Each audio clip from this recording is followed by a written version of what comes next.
My wife came home with a black eye and bruises on her face. I ran into my ex. It was just an accident, she lied. I called him. Yeah, I punched her, and I'll do it again. She's mine, he threatened. I quietly hung up and made one call. The next morning, he called begging. I lost everything. What did you just do? Who the hell are you? She stepped into the house like nothing happened, like her face wasn't a roadmap of someone else's hands. The purple bloom under her eye, the split lip, the faint handprint at her jaw. I froze in the doorway, my body moving slower than my thoughts. My mouth opened, but no sound came. Finally, what happened? Her eyes flicked to mine, then down, away, careful, rehearsed. I ran into someone. Just an accident. But I could taste the lie. It hung between us, heavier than the silence that followed. I didn't push, not yet. I only watched her walk past me into the kitchen, every step deliberate, careful. That night, while she slept, I stared at the ceiling. Her breathing beside me was shallow, uneasy, like she knew what I was thinking. And I knew one thing: this wasn't an accident. Someone touched her, and she let me believe it could be chance. The next day, I saw him, by chance of all things, my ex. Her ex too, before me. He stood across the parking lot, cigarette between his fingers, smirk curling his lips. And in that smirk, I understood. Not an accident. I dialed his number, hands steady, though I felt the storm inside me sharpening. He picked up on the second ring. I didn't speak. He did. Yeah, I punched her. His voice was calm, confident, venom with a smile. And I'll do it again. She's mine. I could hear traffic around him, life moving, uncaring, while mine stopped. The rage didn't rise the way I thought it would. It froze, crystal clear. I hung up. No response. My wife looked at me later, searching my eyes, trying to gauge what I knew, what I suspected. She didn't ask if I had spoken to him. That silence confirmed everything. She hadn't just been hurt, she'd gone back to him. I began collecting, quietly, like setting traps in an empty house. Phone records, her location history, bank statements with odd withdrawals, small but patterned. Every breadcrumb led to him. And her silence made sense now. It wasn't fear, it was allegiance.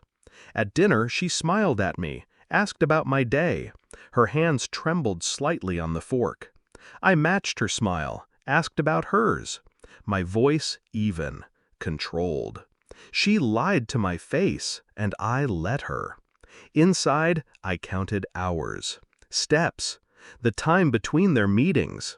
I didn't confront, I didn't scream, I didn't accuse. I sharpened my mind into a blade instead. It was her messages that finally sealed it.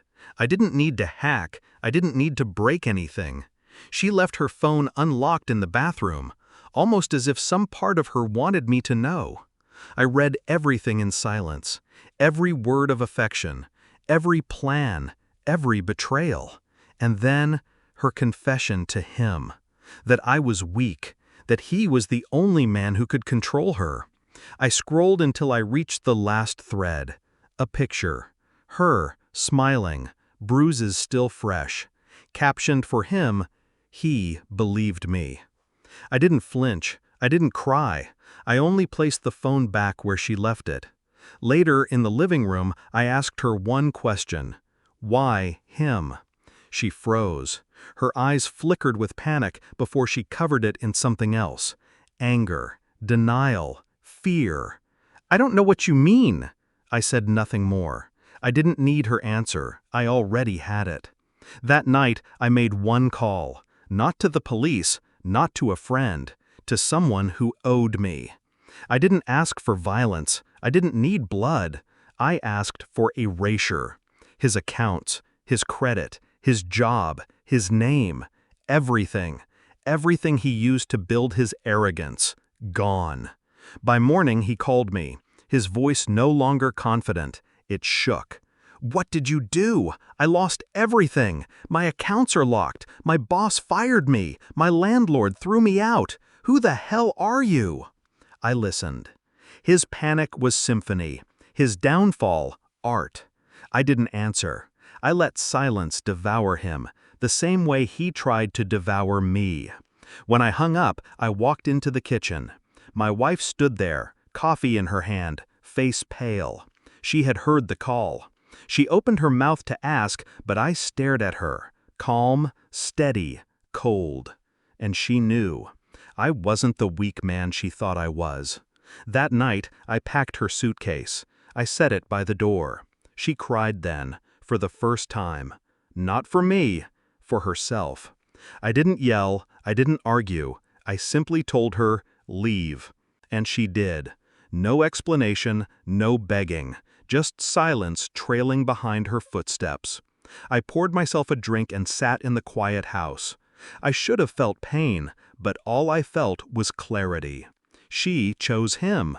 He lost everything. And me? I regained myself.